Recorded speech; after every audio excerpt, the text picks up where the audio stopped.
Hi, welcome to myGPcloud, the first on-demand Dynamics GP system that you can get up and going in as little as 5 minutes. I wanted to lead you through our website, show you some of the options that you have when setting up the system. Then I'll lead you through some Dynamics GP navigation, reporting, and introductory processes that you can get going quickly.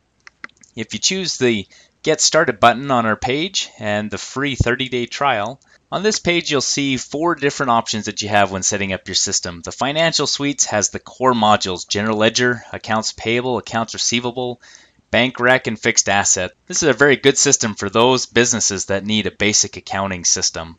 If you go down and see our Distribution Suite, added to the core modules is the distribution series, which is your sales order processing, inventory, and purchase order processing. Out of all the options available in myGPcloud, this is the suite that we see most often used. When using the project and manufacturing suite, we would recommend highly involving a Dynamics GP partner to help you set up these modules for your business needs. After choosing Try Now, you'll be taken over to the company information page. On the free trial page, after you fill out your super cool business name, then you can press Next. In this window, you'll put in the name of your users. I put in an initial name of Doug Pitcher. You can add as many users as you like, up to 10 users. If you click Next, in this window, you'll fill out the information accordingly. Make sure if you're using Mac clients that you click on this little checkbox here. And once you click Next, in this final window, you'll be able to review the information you've entered. Once you click Finish, it will go out and send you a validation email to this location. After you validate your email address, it will give you instructions on logging into the system. Now we'll turn our attention to going through some of the simple processes that will help you get your system up and going as quickly as possible. Now I'm going to turn my attention to Dynamics GP. I'm going to show you how to navigate around the system, how to do some simple reporting, show you how to do a payables transaction, enter an inventory item, and how to do a sales transaction entry against that. So on your home page when you log in, we've set up some quick links or shortcuts where if you click on any of these, this will bring open the window in question. Now on any window, if you have a magnifying glass, if you click on it, this will look up the information that's in the system. Now, depending on which company profile you chose when signing up for myGPcloud, if you chose distributions, financials, manufacturing, or project, it'll determine the chart of accounts that has been pre-populated in your system. If you click on any of these, this will be the account maintenance window. Anything with an arrow gives you more information. You can click on that. There's also many buttons and these options. For example, if you hit on summary, this will show you the history. This, of course, is a new company, so there's no history here. When you post something, the information will show up in here. And when you click on these, anything with a blue underline, you can actually click on it and it will drill further back into your system. So I'm going to close off of these windows. Now as you look at the bottom left-hand side of the screen, these are the different area pages that you can navigate to. If you click on Financials, you'll see there's transactions, cards or your master records. Here's some reports that you can do. Here's some inquiry that you can do, routines, utilities, and setup. These are all basic areas for each individual module. For example, if I click on sales, you have those same navigational areas that you can go to. And up on the top left-hand side here, here's shortcuts that you can add to on any of these different navigation panes as well. Now I've logged back into the Fabricam sample company here. I'm going to show you how to do a report. This is under the sales module and it's listed as trial balance. Now don't be confused with your general ledger trial balance. This is actually your sales aging. I'm going to do a report here and show you how to send it to the screen. I'm going to choose the age trial balance with options. I'm just going to choose new. I'm going to name this report. I'll call it monthly and I'm just going to do it in summary. I always recommend changing the destination to the screen and I like doing the standard report. And I can change any of these restrictions here. I can do this by class ID, by customer ID. I'm just going to leave this in total and I'm actually going to hit print. And this aging shows up in the background.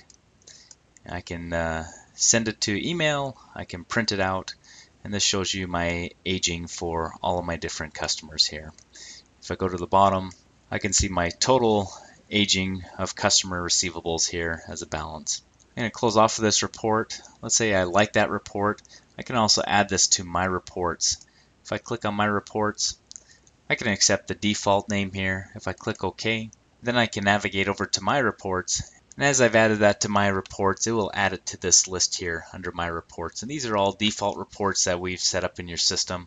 Here, if I click on AR Aging in Detail, it will print out the report that I've already saved in my system. If I click on More, it'll pull open my report window, and you can see that monthly report that I added at the bottom here. Any report that you send to my reports will be added to this window. Now, there's only a few reports that get added here to this screen.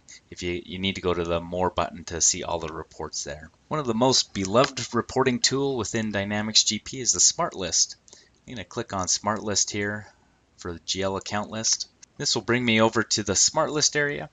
Here I've listed off all of the accounts that are in my system. Now if I wanted to restrict it just to see the profit and loss accounts, I can choose Search. And if I click on the magnifying glass, I'm going to choose Posting Type. And I'm going to say is equal to. I could use any of the different filter areas, contains, is between, is not equal to, but I'll choose is equal to, and I'm going to list profit and loss. And I'm going to click OK.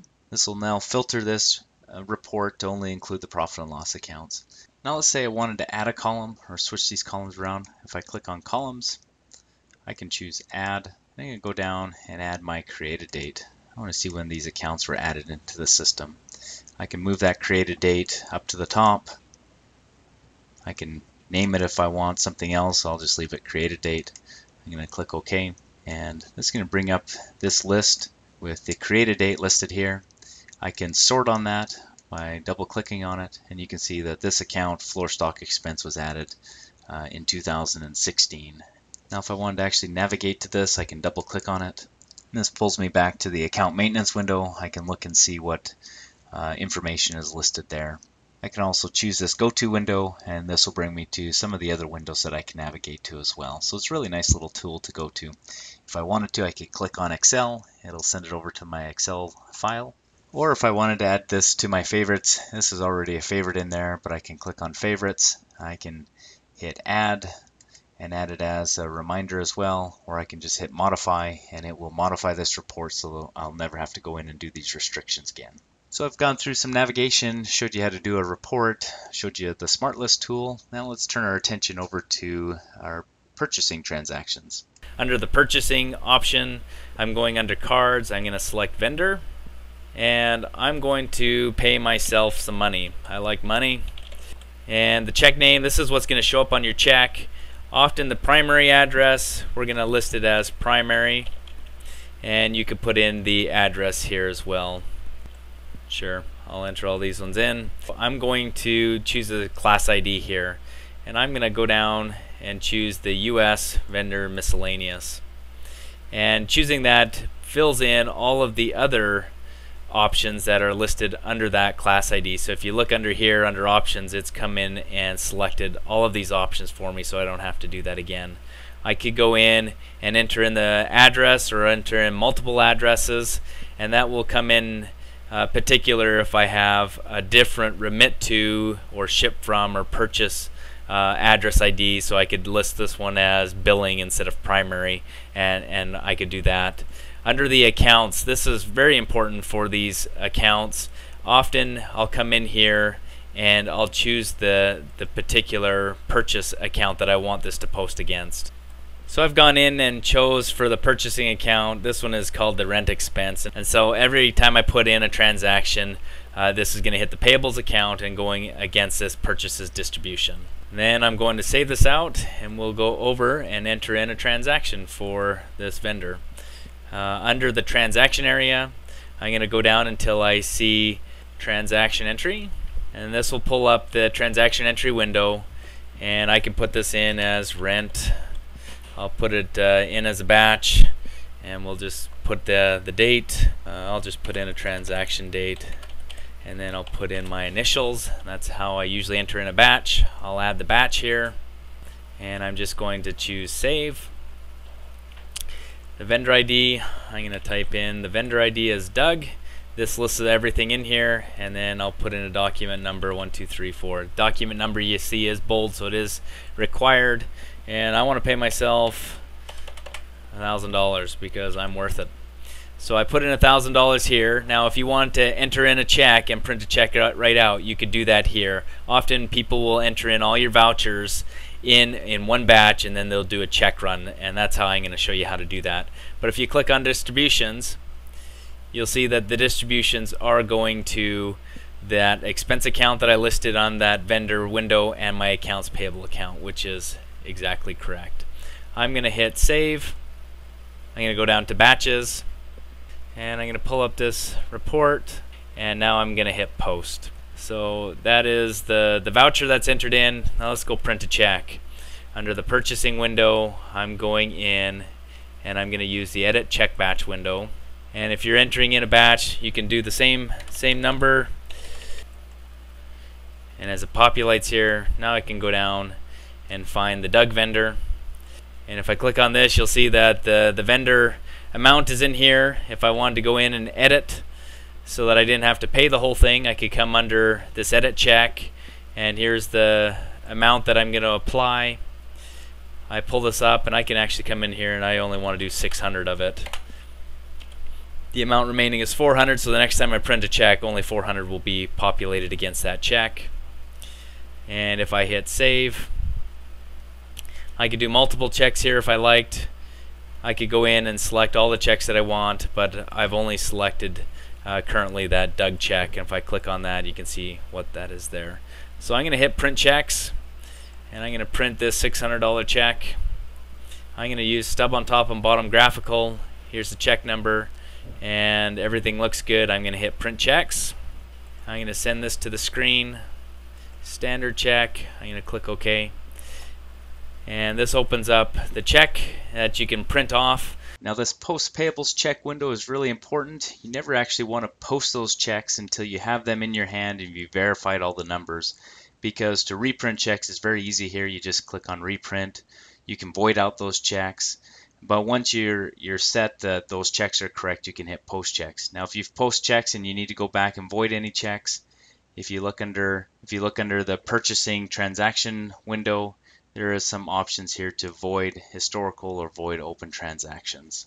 Now that summarizes entering in transactions and printing checks against those. Let's go into the inventory module. I'm going to show you how to enter an inventory item. And so under the inventory cards area, I'm going to click on item. This is the item maintenance window. I'm going to add in an item here. I'm going to add a snow cone. And as I add the snow cone in here, I'm going to choose a class ID.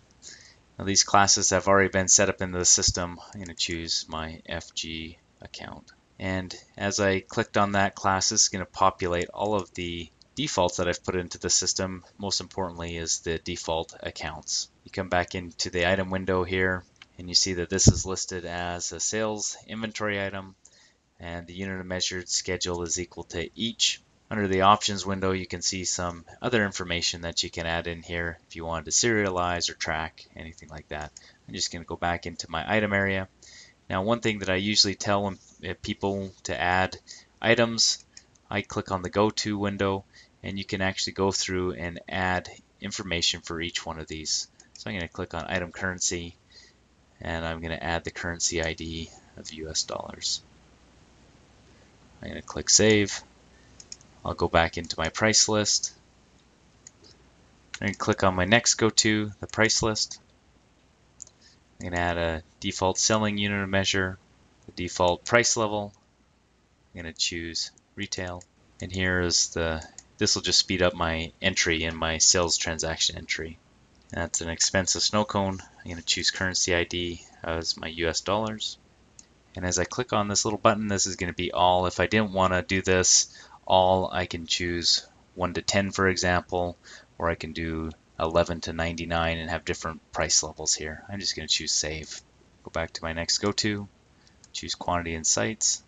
I'm going to have the site ID. I'm going to choose warehouse and I'll hit save. And my last one, purchasing, and I'm going to choose my default purchasing unit measure as each. These last options in the go to button aren't as important, but when we're doing our selling, I always choose these first three, and I just set up this purchasing for fun. Let's now go over to the sales module and we'll go and sell that snow cone. I'm going to choose sales transaction entry. Now in the sales transaction entry window, I'm going to go straight to an invoice. I could choose a different type of document like an order. We'll go to invoice, go to the next document number. It's defaulting to there. I'm going to choose a customer ID. I'm just going to choose Aaron Fitz. I'll tab through. I could put this into a batch, or I could just do transaction posting.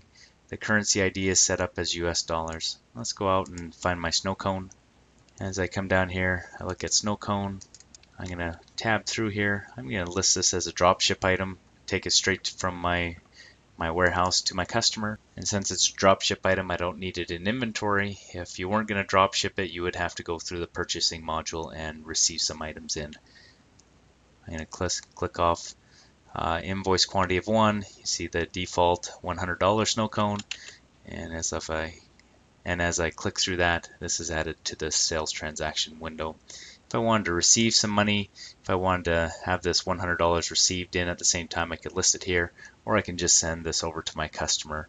I'm going to choose print, and I'm going to choose invoice, and it's going to print off blank paper. I'll hit print, and I'm going to send that to the screen and choose a standard report. And as I click OK, this will print off the invoice to my screen. This is the default invoice transaction. You can see that's for $100. It's going to Aaron Fitz. I can send that through email, or I could print that off and send that to my customer directly. So if I entered in my item correctly, it makes the sales transaction area very easy to enter in items. I can click on post at this point under action post, and that'll post my document. The last thing I wanted to show you is entering in a cash receipt.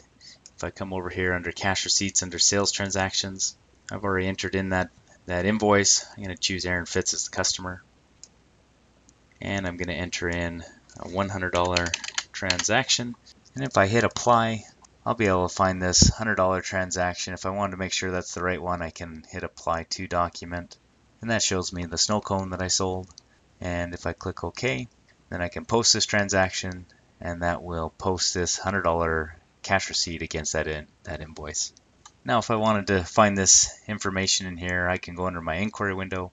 I'll hit transaction by customer. I'm going to choose the Aaron Fitz customer again.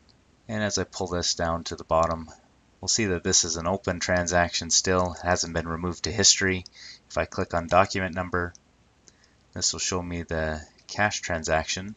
If I click on apply, it shows me the document that it related to. I could drill down further by clicking on the document number, seeing which one this was applied against. And that kind of rounds everything off. I hope you found this overview video instructional. Please feel free to reach out to us at any time at support@mygpcloud.com. Thanks.